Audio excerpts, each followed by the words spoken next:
Things change over time. It's a fact of life, and it's the subject of today's video. We're going to be looking at what Cedar Point used to look like 13 years ago, guys.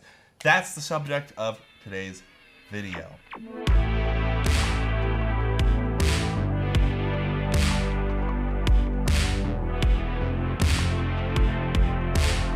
So the 30-second backstory, guys, is I was working on another video and I needed a picture of Cedar Point's beach. And I thought maybe I'll hit up Google Street View to see if I can get a picture of the beach on Street View. And what I found was actually that the last time Street View was walked through Cedar Point was 2011. And I just wanted to take a walk through the park with you guys and kind of compare how much has changed in 13 years. In the modern day, they have these security checkpoints basically right where my mouse is. And then they have the group sales there. And then they have the main gate is kind of where this gate is up here. And then you have the Cedar Point sign where the Halloween's car is. Again, this gate is totally different now.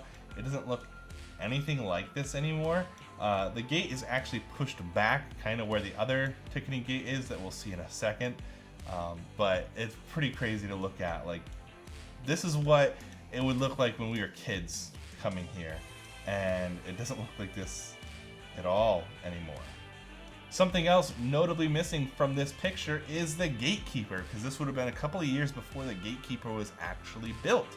And so the gatekeeper wouldn't have existed at this time, and you'll see more of that later. But, you know, looking at the park without the iconic gatekeeper peeking over the entrance is kind of crazy, because that's, to me, become one of the pivotal icons of Cedar Point, is that gatekeeper coaster just looping right over top of the entrance, and not having that, I think, is pretty crazy to imagine a Cedar Point without it at this point. So now that we're inside the first gate, we can see to the second gate. So they actually used to separate this into two gates. So right here you can see off to the right, they kind of have these little locker areas.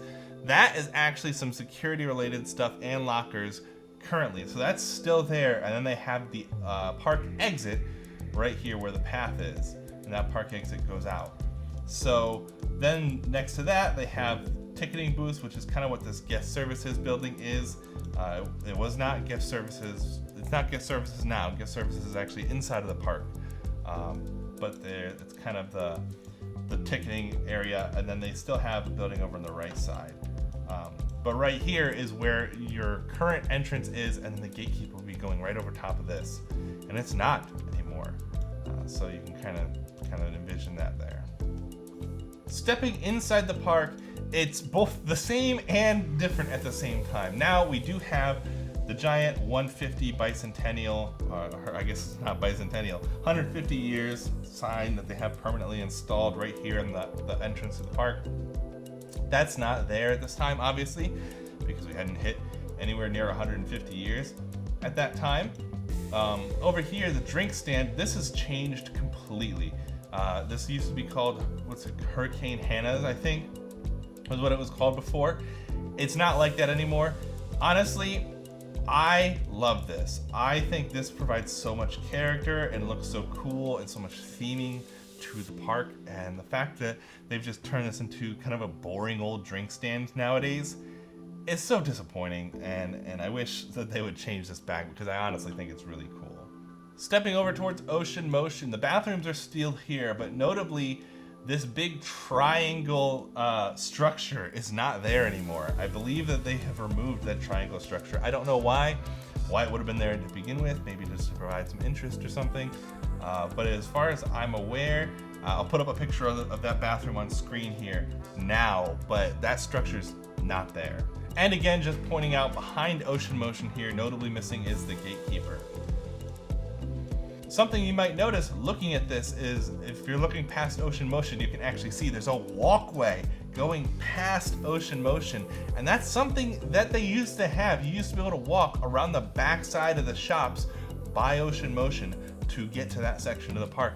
That's closed off now. You can't actually walk through here. You can walk to the ride, and then there's a fence, and that's about as far as you can get. It's not an option to walk any farther than that anymore. Flipping around to this side, this used to be called the Park Plaza store. It's not called that anymore. I liked the theming of this. I think this had some color and some character, and I don't think the new store has that same character anymore. So a little bit of give and take. They did some good and some bad here up in the park entrance, but we're interested to see it.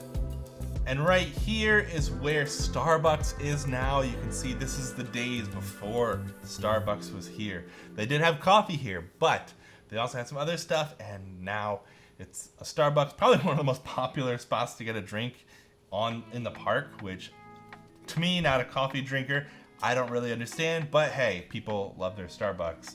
So I suppose that's a good change on some people's part, but to me, I would rather have this. I find it more interesting personally, but obviously everybody can have their own opinions. And over here under the skylift, we have the CP shop. I think the colors of this are super cool. I think it had a lot of character. Not there anymore, which is a little bit disappointing. I mean, they still have a shop there, but it does not look anything like this. I do like the new shop. I like the style of it. I think it has some nice character, but there's something about this old colorful style that I think provided a lot of character that the park now lacks. And we'll see more of that as we go through here. And then over here on the other side of the skylift, we can see the sign leading to the Point Pavilion. The Point Pavilion was kind of like a little picnic area that people could have events and stuff, and you could go and eat lunch and things like that. It's, I guess, technically still a thing, but not really a thing anymore. The Point Pavilion is still there, but I see people in it, other than employees, I see people in it maybe one time a year. It's not really used. It's not really a thing anymore. I think they should do something with that space, or bring it back, or do something, because really it feels like it's a lot of dead space to me, and it's kind of disappointing. But the Point Pavilion used to be kind of I remember going into the Point Pavilion as a kid. I can't tell you what for. I don't remember what for, but I do remember going in there. So moving out in front of the Midway here, we have the Midway Market. This is now Hugo's, but this used to be the Midway Market. It used to be a buffet. It's not a buffet anymore, which I feel like is such a huge loss. I love the idea of having buffets in the parks. It's just a different dining experience that people can have. You know, you have your quick service restaurants that most of Cedar Point has, then you have sit-down experience restaurants, and then you have buffets. I love having the options of these different dining experiences, and I feel like losing a buffet as an option is a downgrade in all aspects. I'm not saying that this buffet had to be the buffet, but losing all options of a buffet in the park, I do think is a loss, and that's kind of disappointing.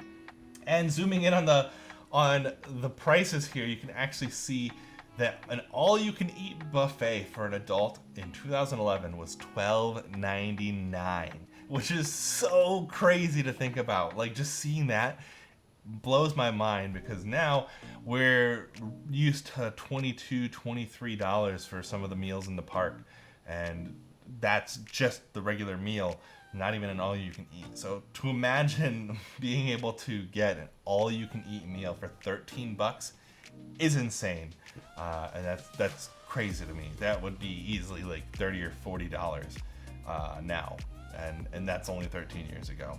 Over on the other side of the park, we have a lot of changes. The first is the big Pink's sign. The Pink's hot dog stand used to be a staple in the park, and it's out. They replaced it a few years ago with a mac and cheese place, and then they got rid of that, and now that building is just sitting vacant, which to me, again, a huge loss. I think having stuff like this added so much character to the park and added some much needed variety to the park, and it's just gone now. And I think that's a big mistake, honestly. I really think that they should try to incorporate more stuff like Pink's into the park. But now next to Pink's is more things that used to be there and are now gone. We have lots of Palooza. Used to be a little shop, and it had a whole lot of character, had some really like cutesy little stuff in it, mainly for like girls and kids, and that's gone now. It's been gone for years, but my wife remembers going here when she was little, which I find fascinating. I don't remember it at all, personally, but I think that might be kind of the way that it was geared, right? It was geared towards people like her and not toward people like me. And so, of course, she would remember that more than I would. But again, I think an overall loss not having this here. I do wish that they still had it. And then over here, the Toss Ice Cream Parlor. This is a new change for this year. This is no longer here. The ice cream parlor is still here, but it's no longer Toss. There used to be a cow out front, which you can kind of see right there. The cow's gone. That's not there anymore. Now it's just ice cream parlor. All right, working our way down the Midway here. Here is actually now where they have all of the named bricks, where you can get your name on a brick and put it in the center of the circle. Now that's what they have, but back in the day, this used to be a little splash pad. My wife has so many memories of playing on the splash pad. Again, I have none, so I don't really have the context of that. But it is cool that they had this kind of in the middle of the park. Cedar Point is a really hot park because there's not a lot of shade in the park. And so I think anything that they included to kind of introduce shade or introduce ways to cool off, I think is a great idea. Having splash pads for your kids in the middle of the park, awesome idea in my opinion. Over here we have the corral. The corral is kept the same name, but they've redone the building. I do like the new building a lot better. I think this building looks kind of squatty and kind of cheap, honestly, so I'm glad that they did redo the building for the corral. All right, moving on to the other side of the Midway. Over here we have the Max Air. Max Air is definitely still there, definitely a big part of the park, but then we see a number of things in this picture that are not there anymore. So let's go through them one by one. So the two big things that you can see in this picture are, one, we have the disaster transport. This is a ride that I remember riding a lot as a kid. I love the style of bobsled coasters, and that's what this was. And I remember riding this one a whole ton, and then they took it away and they made room for the gatekeeper. Also included in here is the Space Needle, which is not there anymore. This is something that I really do believe that they should bring back somewhere in the park. I think having observation tower types of rides is something that every single park should have some kind. You know, for us being Cedar Point and Kings Island regulars, Kings Island has the Eiffel Tower as kind of their observation tower, and the fact that Cedar Point doesn't have anything like that anymore, I think is a huge loss. I really think they should introduce something like this again in the future. I understand for the location, you know, it probably doesn't make sense because they needed room for gatekeeper and stuff, but I do think that it was a loss to have. Now, coming over here in front of the Ferris wheel, this place looks fairly different now because back in the day, they used to have the Wicked Twister here. The Wicked Twister was removed a few years ago to make room for the pavilion, and they kind of revamped this entire area, turned it into a themed area called the Boardwalk. This is a give and take. I really love the Boardwalk theming area. I love the introductions that they made to the area and the way that they've kind of tried to tie in some theming into the park. I think that's something that Cedar Point has lacked a lot, and stuff that I'm going to make videos about, especially around theming. So I think it's a win there for sure.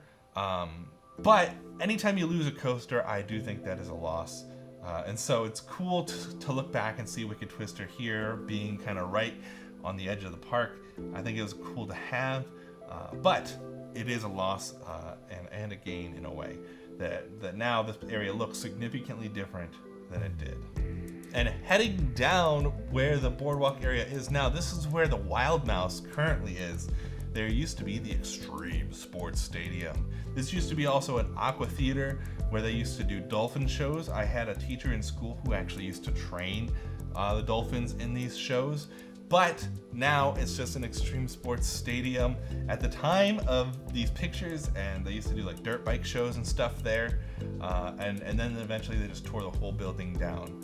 Over here we got Joe Cool's Cafe. This used to be where Melt was, and now Melt is gone and Joe Cool's Cafe is gone. I would love to see Joe Cool's Cafe come back. I think it'd be really cool to see them kind of bring that back and add a little more life to this area now that Melt is not there anymore. But right now, this is just empty space. I often just see employees sitting in there at the tables working. And of course, we're over here by Pagoda Gift Shop. This place has not changed very much at all.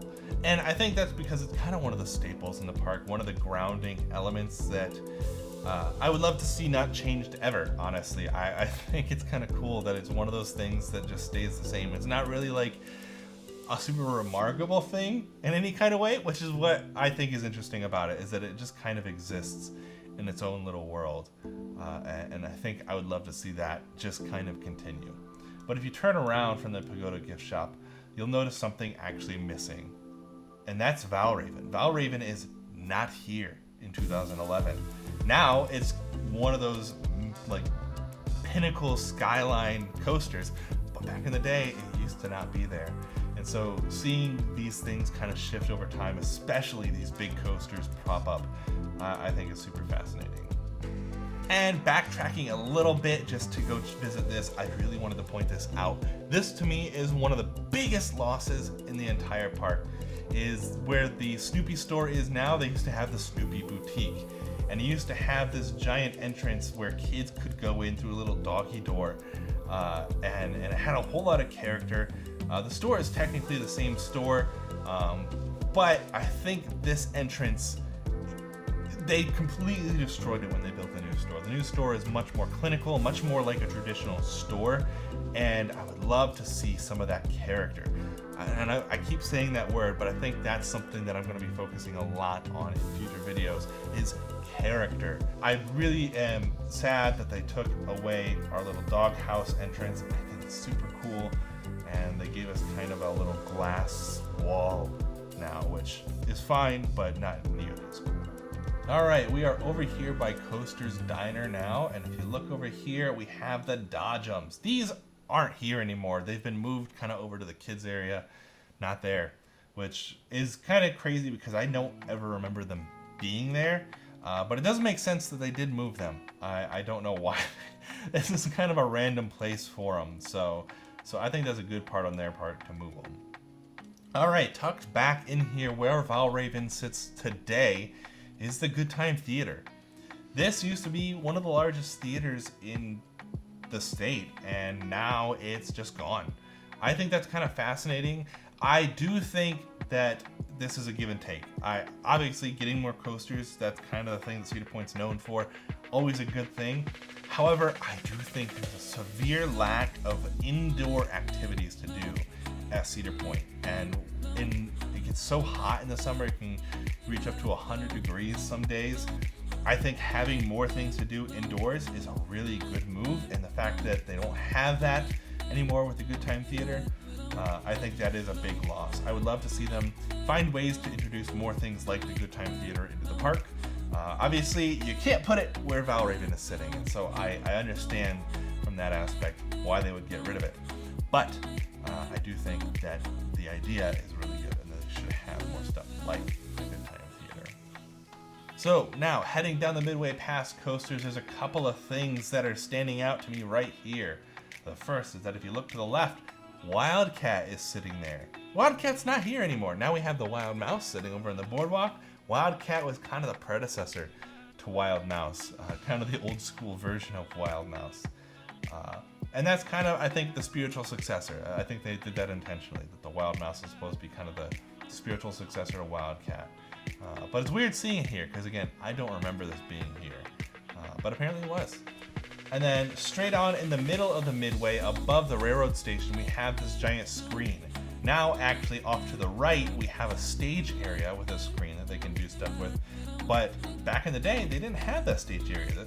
This screen used to be kind of where they did the shows and stuff. So it's interesting seeing how this has shifted. Now this Wildcat area is open space. They have a little area there where the soundboard and the sound guy, the light people, can operate the shows happening on the stage. And then the stage is off to the right, and then the rest of this is all open. So they've kind of rotated this entire area a little bit. I think that's interesting. And then the other big interesting thing happening here is that this was the Mantis back in 2011. Now it's known as Rougarou. The ride is technically the same ride, but they changed the train because people found the old trains to be uncomfortable. And so I don't know if that makes it a different ride, different trains, and a new name. What do you guys think? But back in the day, it used to be yellow and red. Now it's orange. And out here, where this little seating area is, actually now today, is a Coke Freestyle section. They have a little Coke Freestyle stand here. But back in the day, it was just a little bit of covered seating, which I think is a better use of the space now to have the Coke Freestyle there. But this was a pretty nice little spot to sit down, I guess. I hadn't ever thought about it being seating before, but seeing it is kind of interesting. All right, and coming over here kind of toward the Mavericks entrance and the station, you'll see something here that is interesting. This is where Chick-fil-A used to be. Chick-fil-A is not there anymore. They replaced that with Frontier Inn. I think that was last year. And then this year they have introduced a little bit of changes to Frontier Inn. Still the same kind of concept as Chick-fil-A, but they introduced burgers and stuff as well as chicken and kick Chick-fil-A out. And then over to the right is where you would, if you were looking in today's time, expect to see the Farmhouse. The Farmhouse is one of the most popular restaurants in the entire park. And it's a huge area with a lot of seating. And back in the day, there used to be antique cars. And they removed that a couple of years ago to put in Farmhouse. And it's been super popular ever since. And they've moved the antique cars down to the Midway. So interesting move on their part. I do think having Farmhouse there really helps pull the Frontier Town theming together. I think it makes a lot of sense as far as theming goes, and it is one of the most popular restaurants in the park, if not the most popular restaurant in the park. So I don't think it's a bad move. Obviously losing rides is never a fun thing, but I don't think that many people are super upset about antique cars. Here's a little fun one, the Town Hall Museum. This place is technically still there, but it's been closed for like 3 years, so who knows what the heck they're doing with it. It's super disappointing to see it closed for so long. It was so cool to go in here. You could see like little models of roller coasters and stuff, and they just had it sitting there unused for years. So Cedar Point, open this place up, bring it back, come on. And coming over this way in Frontier Town, not too much has changed. They changed the names of a lot of these buildings and given them a fresh coat of paint and stuff. But as far as theming and major changes, not really a ton has changed here. And that is with one major exception, and that's this mammoth right here. This used to be the Mean Streak, but then, you know, a few years ago, they redid the ride and named it Steel Vengeance. And it went from being one of people's least favorite rides to one of people's favorite rides. People absolutely adore Steel Vengeance. And it kept the same track layout, but they made a lot of significant changes with the jumps, the hills, the airtime, and the way that they've banked the curves and stuff to make it a totally different ride experience. And looking at this back as Mean Streak now, it's crazy to see the transformation that this area of the park has gone through. It's gone from being one of the less traversed areas of the park to one of the most traversed areas of the park, which I think is super cool. I love the way that you can take an existing ride and rehab it into something totally different, even though it's technically like still the same base, you know? So I think it's super cool to see. Walking back down the Midway on the other side, of course, we still have Gemini here. Gemini has not moved, has not changed. Again, one of those staples I think kind of anchors in the park. I love Gemini. It's probably one of my most ridden coasters ever. We've ridden it a lot because it's always there. It's always nice to get on. The lines are short, and it's always a good ride. In the current day, we have a little kind of camping chair setup where you can kind of relax, but back in the day, they used to have a giant Snoopy bounce house. My wife remembers playing in this. I don't really remember it, but it is definitely an eye-catching thing. It really says, hey, right here is the kids area, which is the kids area. So I think that's kind of fascinating. Walking through this section of the park, they have really done a lot of changes in this area to really make this place feel more alive. Looking at these old pictures, this section of the park honestly feels dead. It feels like there's nothing of interest going on here. I think the way that they have it themed now is much better than this. This looks kind of boring, honestly. And then over here in this area now is where we have Backbeat Q. They used to have the Witch's Wheel here, which I think is right behind these trees. Let me see. And I think it was a good move. Obviously, losing the Witch's Wheel kind of sucked, but I think the Backbeat Q really was the catalyst in bringing this whole section of the park to life, and has livened it up. Again, it's one of the most popular restaurants in the park. It's probably the one we've eaten at the most, and I think that not the backbeat queue itself being the thing, but I think it was the thing that kind of sparked the interest in rehabbing the rest of this area. All right, and the last thing that I'm going to touch on here in this video is this area. This area is the Top Thrill Dragster area. This area has been completely revamped for this year, and so there's a lot of changes in this area. And it won't seem like much at first, but when you get into the details, it really is a lot. This bleacher structure is definitely still there, but they have redone all of the concrete just this year for the opening of Top Thrill 2.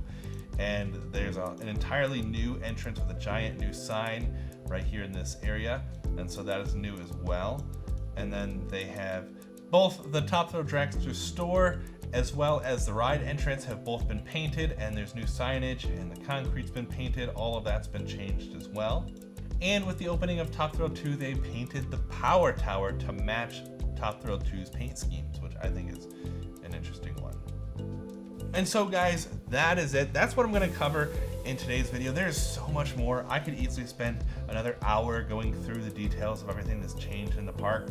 But honestly, these pictures are not going to be on Google Street View forever. I highly recommend that if you're interested in this, go take a look for yourself, take a walk around. It is fascinating to see how much things have changed throughout time.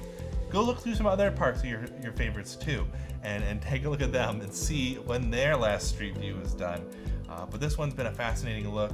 There's so much more that I could cover, like the entrance area going into the water park and changes in the water park and stuff like that, but I can't cover everything, so I have to kind of pick and choose. So I hope you guys enjoyed this look, a little blast into the past, and I really hope that you guys will tune in for the next video. I'm really excited to show you guys what we've got cooking. All right, have a great day.